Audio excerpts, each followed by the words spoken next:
is the cleanest of clean finishers from the best on the planet. It's time for the biggest sports stories. Liverpool, the champions of Europe, are top of the world. The biggest interviews. That such a great spectacle is ruined by such thuggish behavior. And all the analysis right here. He's the one player that has the arrogance to think that he can play in any stadium in the world and any pitch in the world in front of any player in the world and take them on.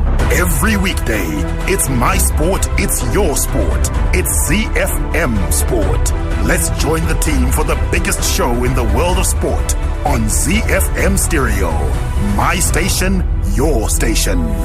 It's a very good evening, Zimbabwe. It's ZiFM Stereo on a Friday. Our preview show, Fire Friday, we call it. That's because we get your weekend off to the flyer that it deserves. Lots of sport to look forward to this weekend, and we're going to preview as much as we can on the show. And the team to do that for you are Mike Madoda, Chris Midzi, Sean Tafirinyika, our producer. My name is Barry Manandi. Tatenda Ziambi is making a tick in the digital sphere, as it were, because we are on social media. Our handles will let you know a bit later on. What can you look forward to today? Well, on the home front, Afghanistan are 10 wickets away from squaring the 2-test series against Zimbabwe, having enforced the follow-on in Abu Dhabi after dismissing the Chevrons for 287 runs in the first innings. At stumps, Zimbabwe are 24 without loss in their second innings, meaning the Afghans have a commanding lead of 234. The thoughts of the ZiFM Sport team later on. In international sports news, Sergio Garcia compared TPC Sawgrass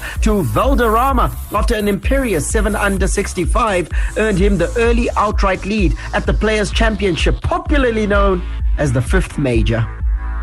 We'll have more international sports news for you when we take you around the world in 60, starting off in England, where Six Nations title contenders France are ready for an immense challenge when they go in search of their first win over England at Twickenham in 16 years tomorrow. In Bahrain, Ferrari have accepted an offer from Bahrain Grand Prix organizers to vaccinate team members attending this year's pre-season testing and opening Grand Prix.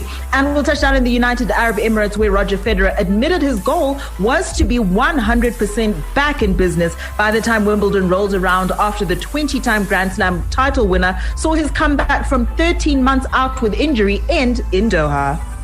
And being a Friday, a big part of the show is that it's the weekend preview. Lots of games in the beautiful game, and we'll begin by wrapping up Europa League action from last night, where Ole Gunnar Solskjaer was frustrated by the way Manchester United blew victory later on and allowed AC Milan to grab a potentially crucial away goal in their last 16 tie. We'll then go to the Premier League, where Jose Mourinho has dismissed Arsenal manager Mikel Arteta's claims that Tottenham Hotspur have the advantage ahead of Sunday's North London derby. Over in Italy, the Rossoneri boss Stefano Pioli claimed Manchester United was the perfect opponent for AC Milan ahead of their fiery battle against Napoli in Serie A, where they continue their pursuit of the Scudetto. And we'll also look at the weekend's action in the Bundesliga as well as Spain's La Liga.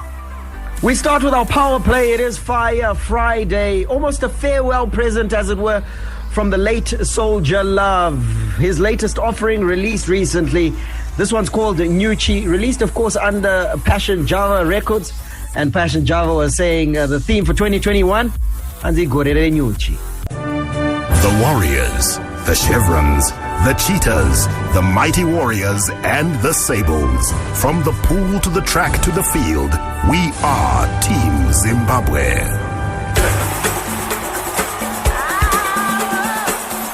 The Home Front. Local sports news and analysis.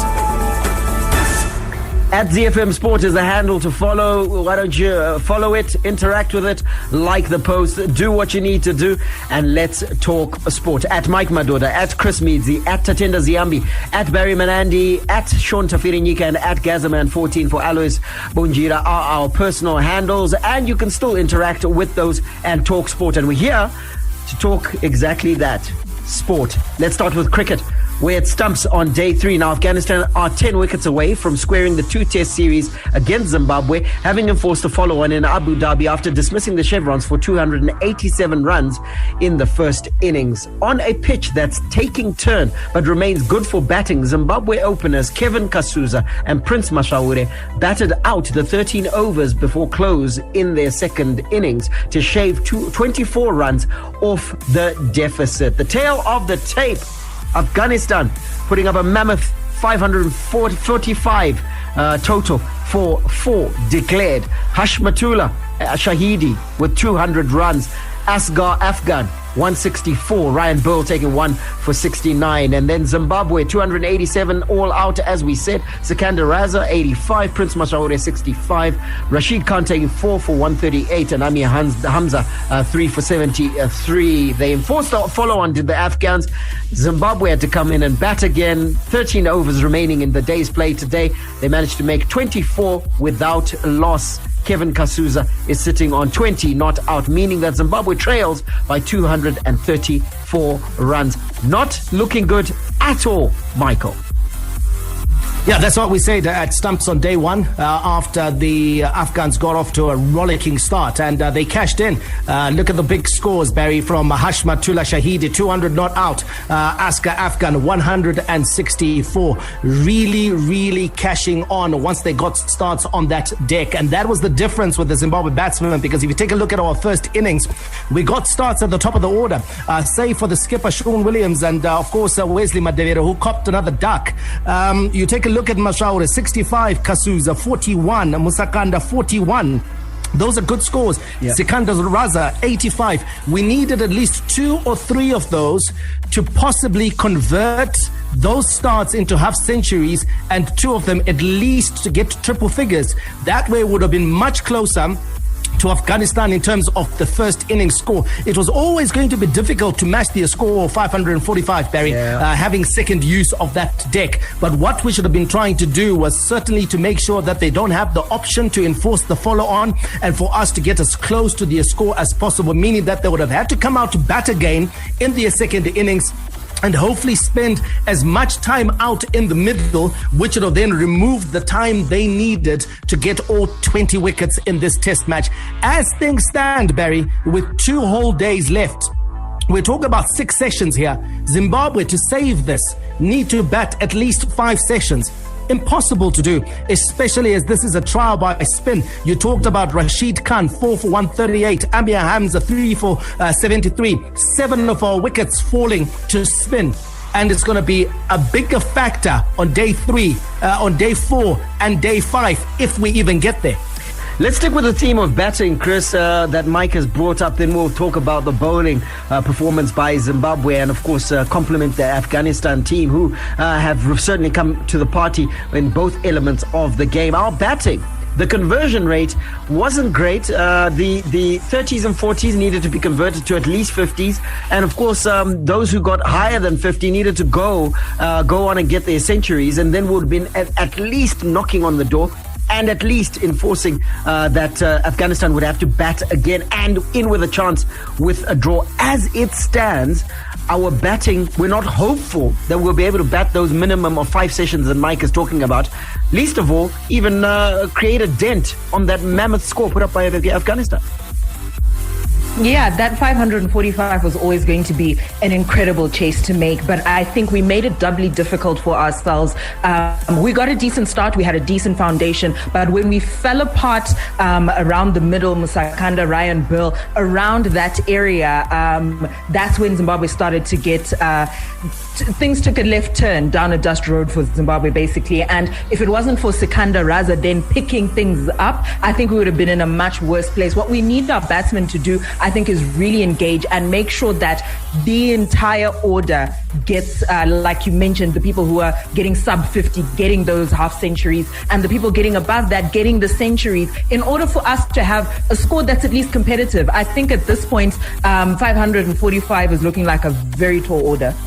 We needed Wesley Madevere to put his hand up, Barry. We talked about his promise. We talked about his potential in the lead up to this series. And frankly, the young man is disappointed. It's now 2 innings and 2 golden ducks. He looks distinctly out of his depth at this level, and it's difficult to see him retaining his place in this side when the likes of Brendan Taylor and Craig Irvine return to this side. Yeah. Because there would be no justification to pick him. We criticized the openers last week, and credit to them for at least bouncing back, because Mashaura scored 65, Kasuza 41 in this game, so they tried to pick it up. The only guy who has consistently failed, in fact, there have been two with the bat. It's Wesley Madevere and Ryan Bell. Yeah. And again, I'll go back to the fact that we are missing a number of our more experienced batsmen in this lineup. When those ones come back, there will be no justification to carry those two in the team. And the openers certainly came to the party. 91 they put up as a partnership. And so that is nothing to sneeze at. That's what you want, that sort of platform. Yes, they could have been better, but certainly 91 is nothing to sneeze at. Wesley Madevere not coming to the party. We've made a coin toss, Chris. Mike defended it, and I want to hear his thoughts immediately after yours around us not taking a mainline spinner. We said that we could manage with the likes of Ryan Burl, Sikandar Raza, and our part-timers. This is a turning track, and we couldn't make a breakthrough with our paceman.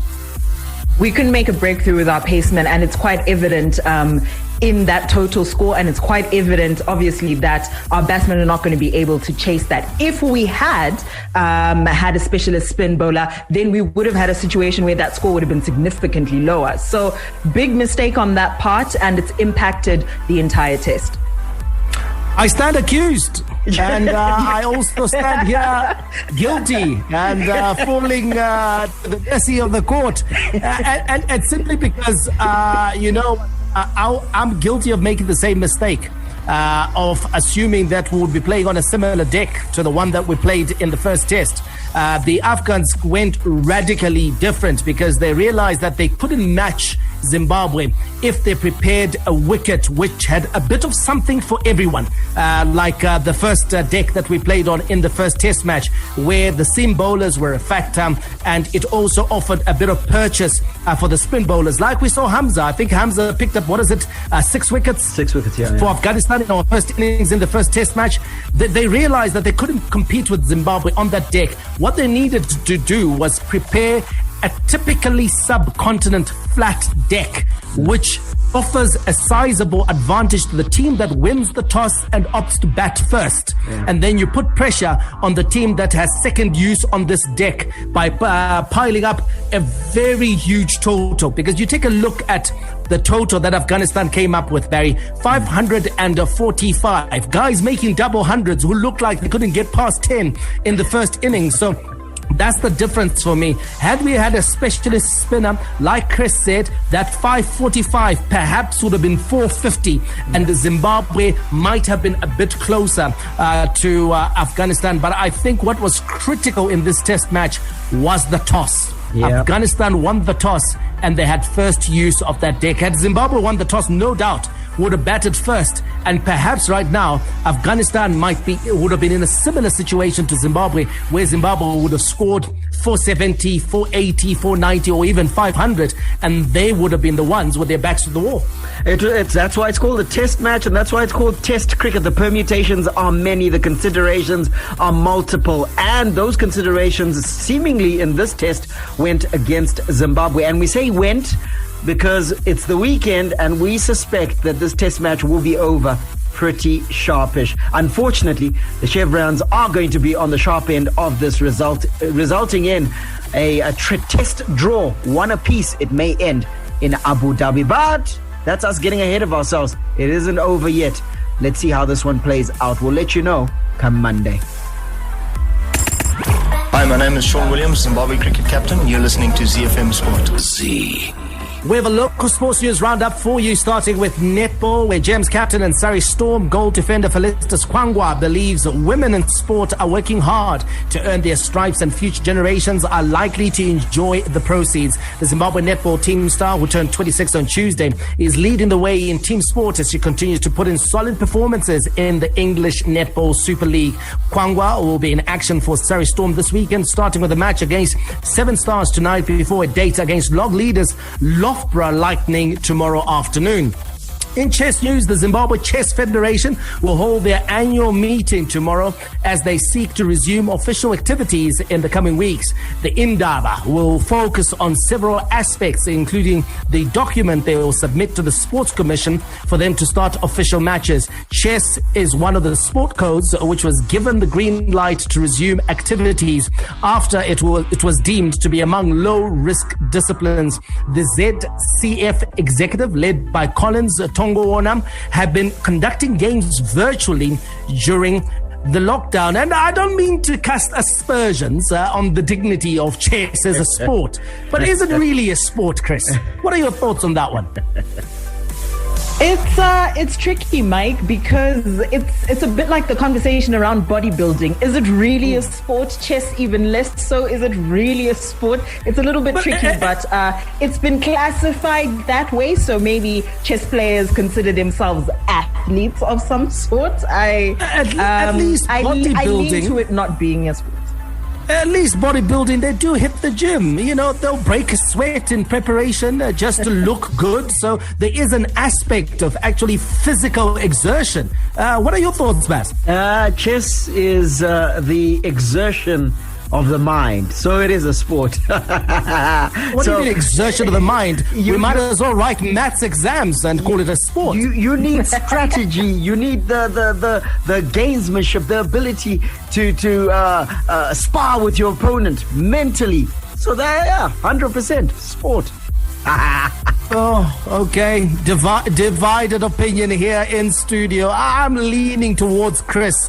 I think it's more of a pastime rather than a sport. Let's wrap it up with news out of the Castle Lager Premier Soccer League, where Highlanders club chairperson Kenneth Mhlope has confirmed Bosto legend Madinda Ndlovu has bounced back at the club, taking up the role of junior development technical director.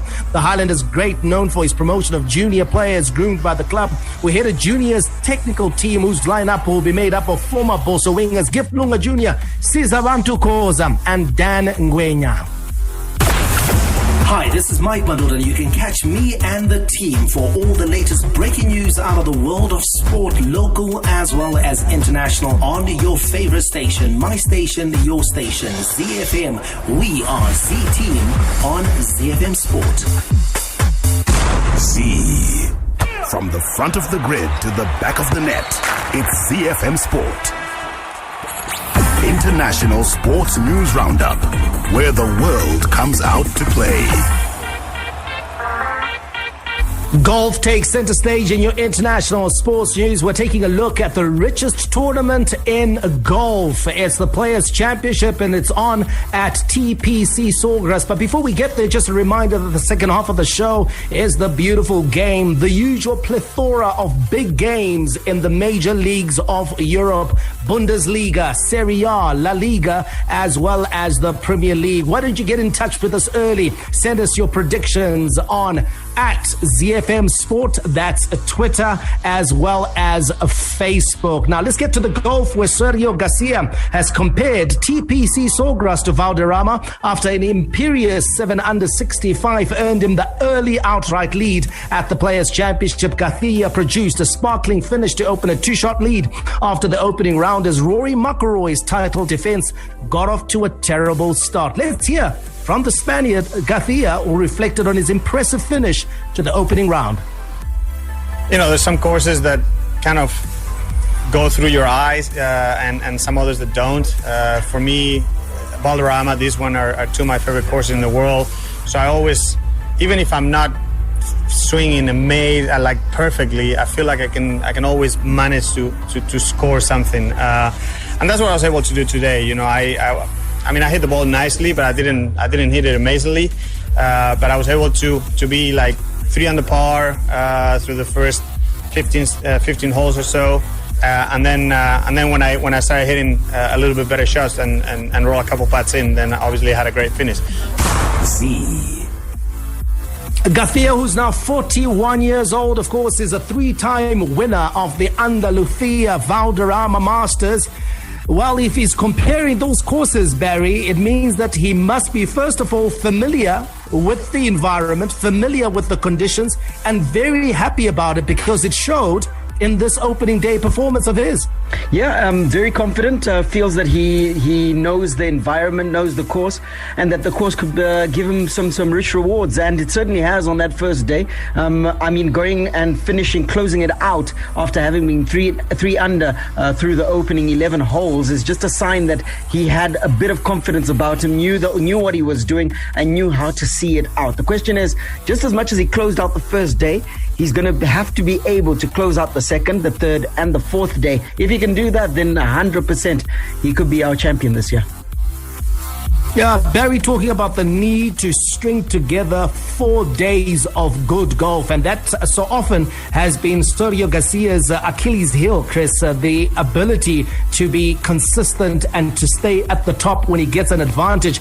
And there's some good players who'll be trying to chase him down. Dustin Johnson is in the field. You've got the likes of Jordan Spieth as well.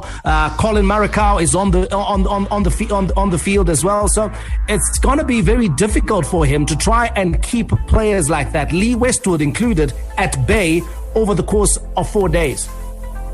Yeah, he's had a fantastic start, but if you take a look at the leaderboard, it's very clear that he's going to need to be consistent throughout the tournament. If you take a look at some of the names you've got there, Brian Harman, Lee Westwood, Bryson DeChambeau as well. Those are some names that we can see, people who've traditionally come out of these tournaments doing incredibly well, and they've gotten off to a decent start, but they're obviously going to be putting pressure on Sergio Garcia, so he needs to really step it up throughout the tournament. Well, step up it did, Barry, especially on the 18th, because for you to finish your round with an eagle at the 18th, I mean, that's as emphatic as it can get. And so he's got a 2-shot lead, courtesy, actually, of that clutch putting he did at the 18th. Very good performance from Sergio Garcia, but the same can't be said, Baz, about Rory McIlroy, who came out with fighting talk earlier in the week about how he felt that his game was coming together and how he felt that he was just about to get into a period of resurgence. His performance on day one was nothing short of disastrous. Shocker. 7 over 79. That is, listen, that's amateur hour. He really battled. Yes, Barry and Mike at Royal. Exactly. He really battled on this course. And for me, I think Rory McIlroy needs to focus on his game. And unfortunately, the media always wants a soundbite from Rory. Also, he's the defending champion, so they needed to speak to him. But he could have at least managed expectation, knowing full well that he felt good, that his game was coming together. But on the off chance that things could happen like they did on the first day, you need to hedge your bets. So for him coming out with that fighting talk at the beginning, now the media will be asking a lot of questions and pundits will be readjusting their thoughts on Rory McIlroy. Well, accuracy. He was far from accurate yesterday, Rory McIlroy, and he paid for that. And Chris, it brings us down to the course itself and how the course is playing. Can you tell us a bit about that? So like you mentioned, this course really demands accuracy from the tee. So right from the get-go, you've got to be incredibly accurate. And TPC Sawgrass is one of the toughest tests on the tour. And many courses have since plucked out pieces of TPC Sawgrass when they were building. But particularly challenging, I would say, is the par 3 17th Island Green, probably one of the most iconic holes. And we saw some big numbers from good players on that particular goal. So avoiding big numbers is the name of the game this weekend, especially with water in play on 17 holes. Yeah, and the water is just about everywhere, isn't it, Barry? If you take a look at the course layout at TPC Sawgrass, I mean, that accuracy, it's not just about number 17. It's just about everywhere. And sometimes taking out the big one, taking out the number one at the tee can be risky. It can be risky, and that's why we've seen some players come to TPC and then go with iron play throughout. But I think now, because they're playing in March, they've moved this tournament to March. It's a little bit drier. It's a little bit, so you can take some risks, but those risks come with their own rewards as well as consequences. And you're quite right. You can land in water, especially on that 17th that Chris was talking about, the Island Green, whereby, listen, you're trying to land it on a postage stamp, and many fail. And let's take a look at the leaderboard after day one. Sergio Garcia, 7 under. He leads the way at TPC Sawgrass. 2 shots behind him is Brian Harmon on 5 under. Shane Lowry, the Irishman, is tied for 3rd with Matthew Fitzpatrick as well as Corey Connors. They are 4 under. And then you've got 5 players who are 3 under, led by the Englishman Lee Westwood. Tom Hodge, a player we didn't expect so high on the leaderboard, is there, as is Bryson DeChambeau. We might want to keep an eye or look at him throughout the weekend, because if he gets his game on and on any one of the days, he is quite capable of tearing this course apart. Rory Sabatini is also on 3 under, as is Will Zalatoris. 3 under. So it's nice and bunched up at the top, and it should make for an exciting weekend at TPC Sawgrass. It's the Players' Championship, which I did say is the richest tournament in all of golf, and it's only open to the top 50 players in world golf, and it offers a purse of $15 million US. 15 million US dollars. The defending champion is Rory McIlroy, but he's already trailing by 14 shots to Sergio Garcia, so there's little hope he'll be able to pocket this check this time round. Hi, my name's Ryan Cairns, Sunshine Tour professional golfer, and you're listening to ZiFM Sport. Around the world in 60 seconds. International sports news. We take off in England, where Six Nations title contenders France are ready for an immense challenge when they go in search of their first win over England at Twickenham in 16 years tomorrow. French offensive weapon Virimi Vakatawa will start against England as he makes his return to the starting 15 after an injury layoff. Elsewhere in Super Rugby, Aotearoa Crusaders host the Chiefs tomorrow before the Blues go up against the Highlanders on Sunday. We'll head over to Bahrain, where Ferrari have accepted an offer from Bahrain Grand Prix organizers to vaccinate team members attending this year's pre-season testing and the opening Grand Prix. Sources say personnel from other Formula One outfits have also taken up the COVID-19 vaccine offer, with several teams leaving it as a free choice for their staff. Traveling personnel from Formula One and all 10 teams were offered a 2-dose vaccine while in Bahrain, one before 2021's first and only test, which started today, and one after the first race at the Sikir circuit in 2 weeks. Barry, when we first heard about the story about the vaccinations, the initial reaction was a bit of resistance on the part of Formula One, but now they've taken up this offer, and it makes more sense to take up the offer considering the global climate and just how much traveling goes on in terms of Formula One. Absolutely, and I think that response, the initial response, was from Formula One themselves, and then they deferred to the teams. The fact that they deferred to the teams, I think, was the thing that made sense. Leave it down to the teams, and some of the teams have even deferred to their staff to make their own choices. So I think that's perfectly the way to go, and then we don't have any suspicions of anything underhanded taking place like we thought before, where it didn't make sense that they flatly refused the vaccination. And we'll touch down in the United Arab Emirates, where Roger Federer admitted his goal was to be 100% back in business by the time Wimbledon rolls around, after the 20-time Grand Slam winner saw his comeback from 13 months out with injury end in Doha. The 39-year-old had marked his return to the court after 14 months out with a knee problem on Wednesday by overcoming Britain's Dan Evans in 3 sets. But the 20-time Grand Slam champion was unable to secure a second win in as many days as Basilashvili completed a 3-6, 6-1, 7-5 victory. Hi, I'm Warriors coach Zdravko Logarušić, and you are listening to ZiFM Sport. Sports with a difference. The big leagues, the big teams, the big players. The beautiful game on ZiFM Sport. All right, before we give you a preview of the weekend that is to come in European football, let's do a wrap of the Europa League, where Ole Gunnar Solskjaer was frustrated by the way Manchester United blew victory late on and allowed AC Milan to grab a potentially crucial away goal in the Europa League last 16 tie. Despite being second best for much of last night's last 16 first leg, United looks set to head to the San Siro next week in the driving seat thanks to teenage substitute Amad Diallo's first goal for the club. Let's hear from Ole Gunnar Solskjaer. Of course, we know we have to travel down there and score a goal and win the game. So, or score 2 and draw. So, of course, it makes it more difficult. Always when you concede at home, you're never happy when you do. Of course, 1 minute before full time is also a disappointing time, but that we've got to take that on the chin and just travel down there next week and go for it.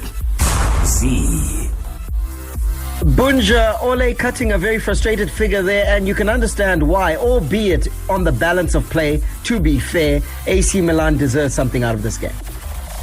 Yeah, it was disappointing, especially for Manchester United, because 1-0 is actually a very comfortable lead to take to an away leg, and then it's catastrophic actually to concede that one goal against your opponent, because that one goal can actually make all the difference when they go to the San Siro. So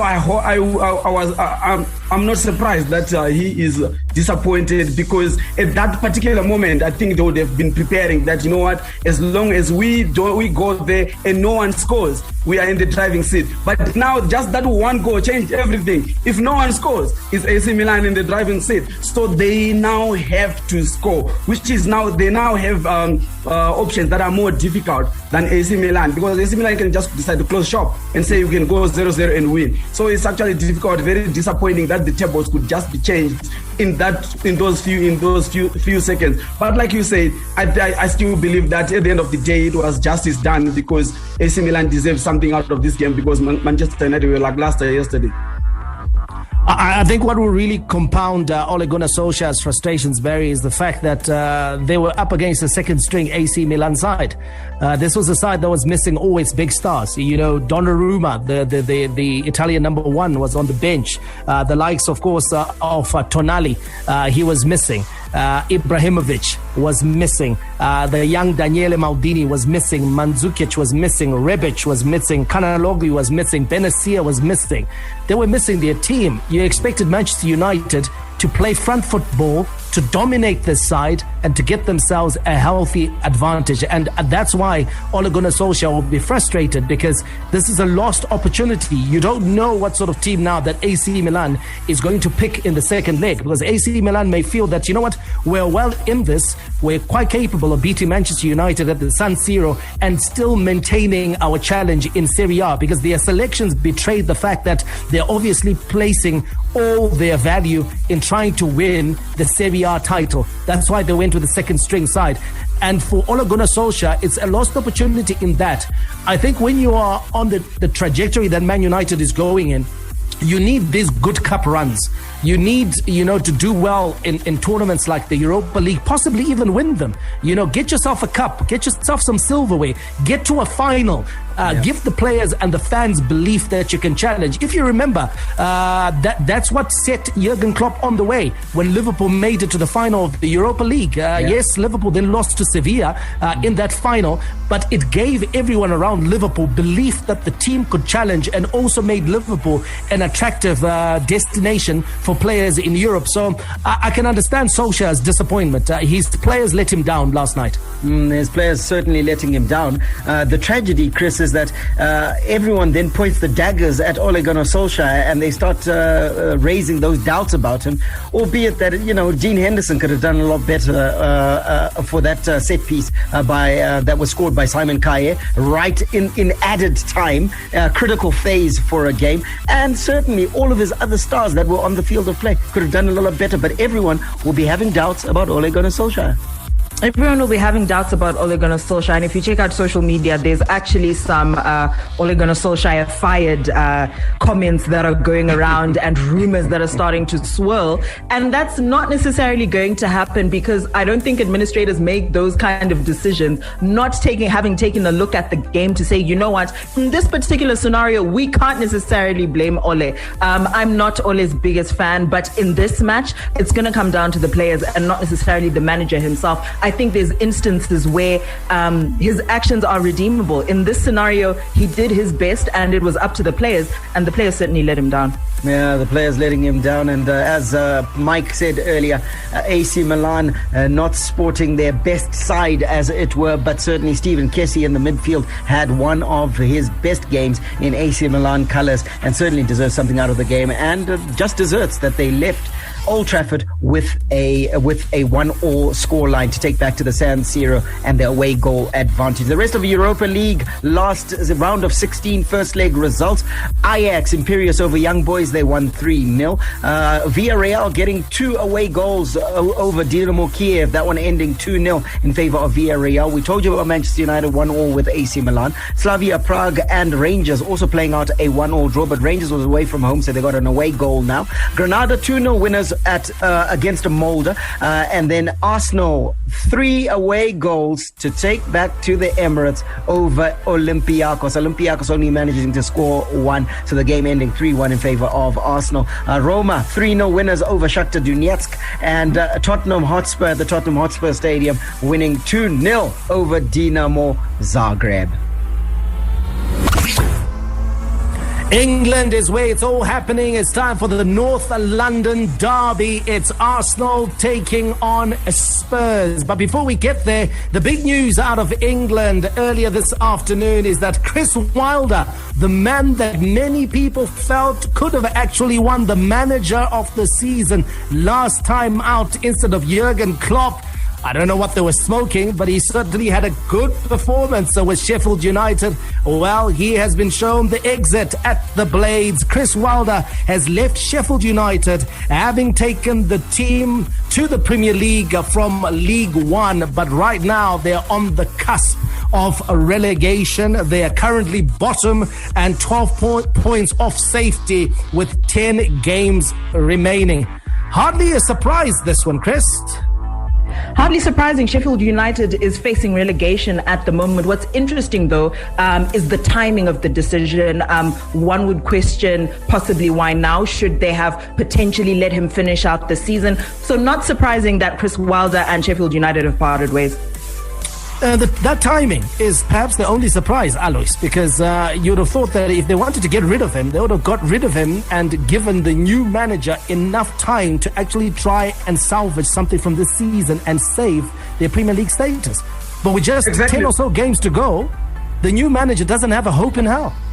Exactly, Mike. It's actually surprising that, when they went on that losing streak and when they went for that long without winning, everybody thought that they were going to fire him, but they kept him. So after they went past that period, we thought that, wait a minute, they might just be thinking of next season. They might just have decided that, we can actually write off this season, go down with Chris Wilder so that he can prepare the team again so that we can come straight back up. Because we've seen teams doing the same, that they can actually drop down, then they can come straight up. Because with that team, they are still capable of going down and then coming back. So I thought that by the time that they missed out on firing him, it was of the opinion that they might just want to go down and come back up without destabilizing the team. But right now, they've got no time for the new coach to come up and rescue them, and at the same time, they are destabilizing the team as well. So I actually think that now the timing is actually quite wrong.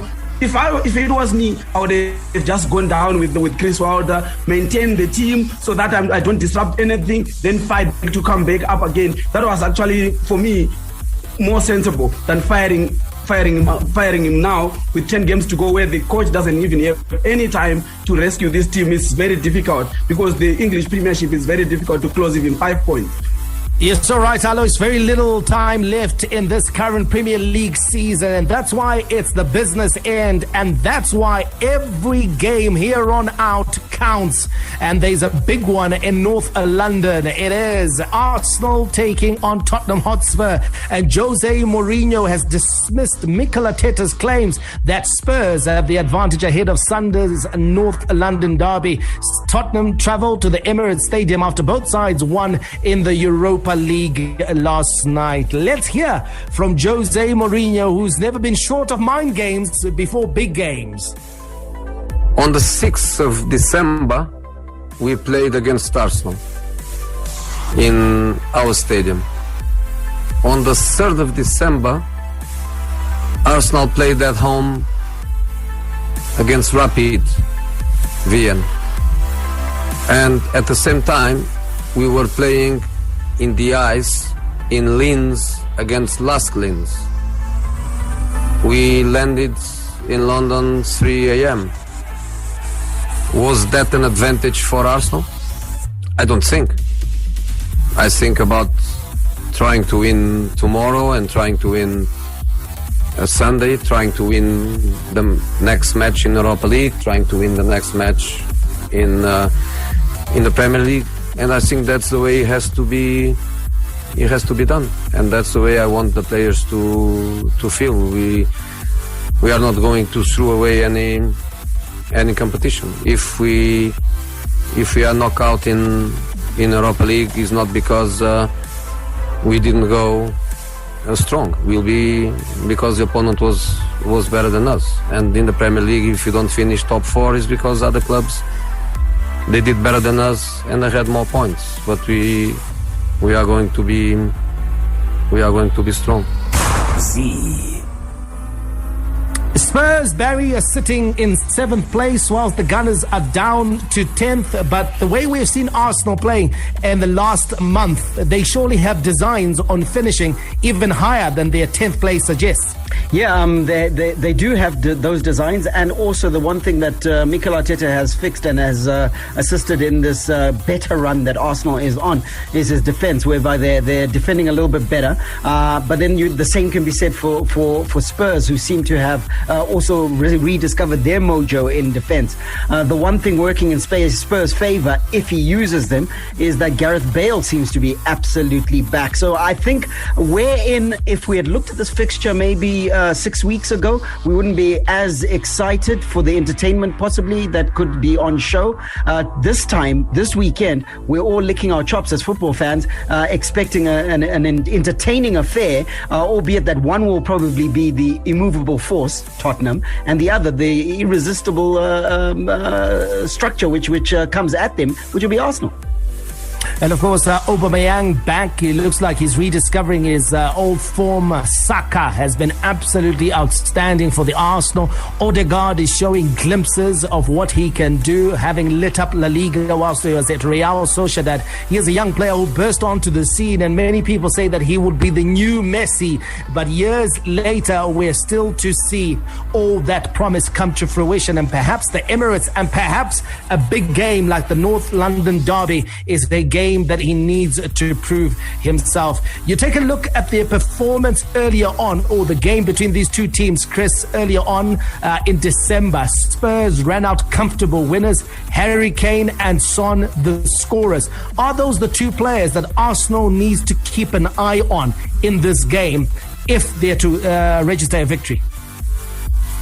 Absolutely. Tottenham had kind of what we've seen from them throughout the season is that Son and Kane pairing is almost the magic trick for Tottenham. And if Arsenal has any hope of winning this match and winning it convincingly, those are the two players that they need to make sure are locked down. They don't get any time on the ball, because once those two get time on the ball, they definitely go out to score. The rest of your Premier League fixtures: Newcastle versus Aston Villa, Leeds United, they take on high-flying Chelsea, Crystal Palace versus West Brom, Everton, the Toffees, entertain Burnley, Fulham fighting against relegation, they entertain Manchester City, Southampton versus Brighton in a South Coast derby, Leicester City, the Foxes, take on Sheffield United without Chris Wilder. And then there's a big game, Manchester United versus West Ham. It's second versus fourth, Alois. And these are the types of games that United need to win to hang on to that second place. And of course, the Champions League status.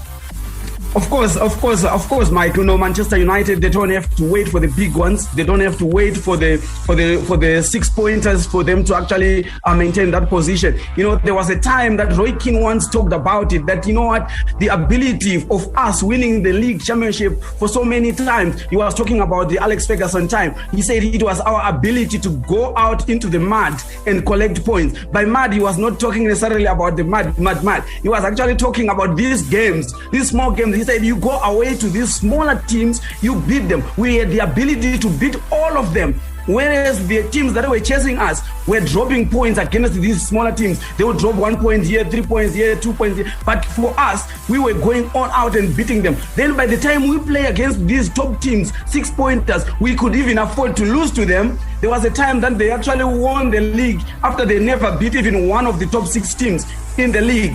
2 games. So that's what he was talking about. So this is what Manchester United need to do. These smaller teams, they need to collect maximum points all the time. Barry, will United be concerned by their home form? Because this game is at Old Trafford. If there's a place where United has struggled, it's at Old Trafford. And this is against a West Ham side that's capable of giving you headaches even on your own patch. Yeah, I mean, if we look at their away form, they're in the top 2 in the league. And then if we look at their home form, Manchester United, they're in the bottom half of the table if we just split those two. So their home form will be a little bit of a concern. It's gotten better. It's certainly gotten better. But I think above the home form, it'll be David Moyes and what he's getting out of his West Ham team. This is a formidable foe, and they'll need to be very careful. And he just has a way. Unfortunately, Lingard can't play. Yes, the return of David Moyes to Old Trafford, where he was what's called the chosen one after the departure of Sir Alex Ferguson. That is a big game up in the northwest of England, but the really big one is out in London. It's Arsenal versus Tottenham Hotspur. Let's take you to Spain now, where a capital clash is going down this weekend. Atletico Madrid make the short journey to Getafe, looking to consolidate their lead in La Liga tomorrow night after snatching a point from the jaws of victory in El Derby on Sunday, with Karim Benzema notching a late equalizer in the 1-1 draw with Real Madrid. Diego Simeone's men were back in business in midweek, collecting 3 points off Athletic Bilbao to create a 6-point gap at the summit. Alois, you take a look at this particular match. Getafe, decent opponent, but Atletico Madrid, if they want to continue to widen that gap at the top, this is a must-win.